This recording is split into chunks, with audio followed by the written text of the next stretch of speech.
अस्सलामु अलैकुम वरहमतुल्लाहि वबरकातुहू। आज हम बात करेंगे कि ख़वातीन पर जिन्नात और जादू के असरात ज़्यादा क्यों होते हैं और अक्सर ख़वातीन इस बीमारी में मुब्तला क्यों होती हैं। तो उनकी चंद बड़ी वजूहात हैं जिनकी वजह से जादू जिन्नात के असरात ख़वातीन पर ज़्यादा होते हैं। सबसे पहली वजह ये है कि ख़वातीन अक्सर अपने बाल को संभाल कर नहीं रखती।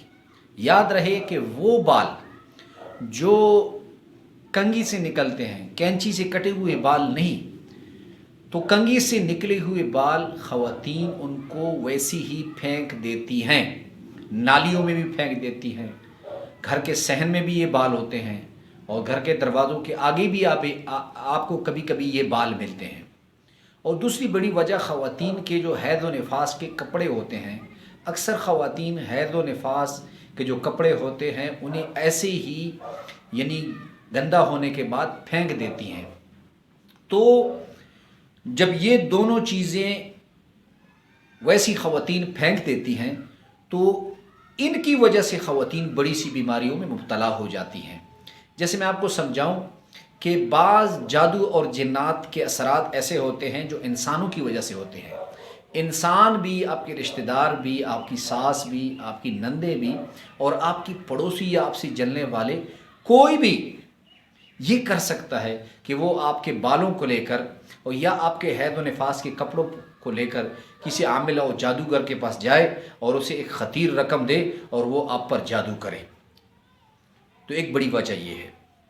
दूसरी बड़ी वजह इन जादू और जिन्नात की ख़वातीन में मुब्तला होने की वजह यह है कि जब ख़वातीन इन कपड़ों को साफ़ किए बग़ैर फेंकती हैं और ये बाल वग़ैरह जो बाल कंघी से निकले होते हैं उन्हें वैसी ही बेपरवाही से फेंक देती हैं, तो जिन्नात, वो जिन्नात जो शरीर जिन्नात होते हैं, वो भी कभी कभी ख़वातीन के बाल देखकर उन पर आशिक हो जाते हैं और वो जिन्नात कभी कभी ख़वातीन के हैज़ व निफास के कपड़े सूंघ कर वो इन ख़वातीन पर आशिक हो जाते हैं।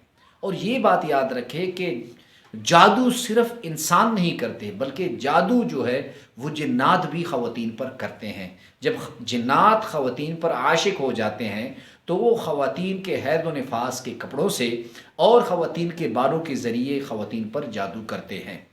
तो इन दोनों चीज़ों का आपको एहतियात करनी पड़ेगी ताकि अल्लाह रब्बुल इज़्ज़त आपको बड़ी सी बड़ी बीमारियों से निजात अता फरमाए। उसके अलावा अगर ख़वातीन कपड़े पहने तो इस वक्त कम से कम औज़ु बिल्लाहि मिनश शैतानिर रजीम कहें।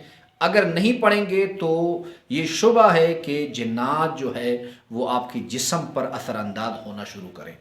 और जब ख़वातीन पखाने वगैरह के लिए अगर बैतुल खला है उसमें बैठें या किसी और खुली जगह में मजबूरी है बैठ जाएं, तो पखाने के दौरान ख़वातीन ने बोलना नहीं। अगर बोलेंगी, बात करेंगी तो जिन्नात का आप पर बैठने का ख़दशा है कि जिन्नात जो है वो आप पर असरानंदाज हो।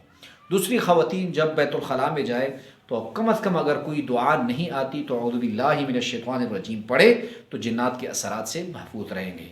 तो ये चंद वजूहात हैं जिनकी वजह से ख़वातीन लापरवाही करती हैं और वो जिन्नात की बड़ी बीमारियों में मुब्तला हो जाती हैं।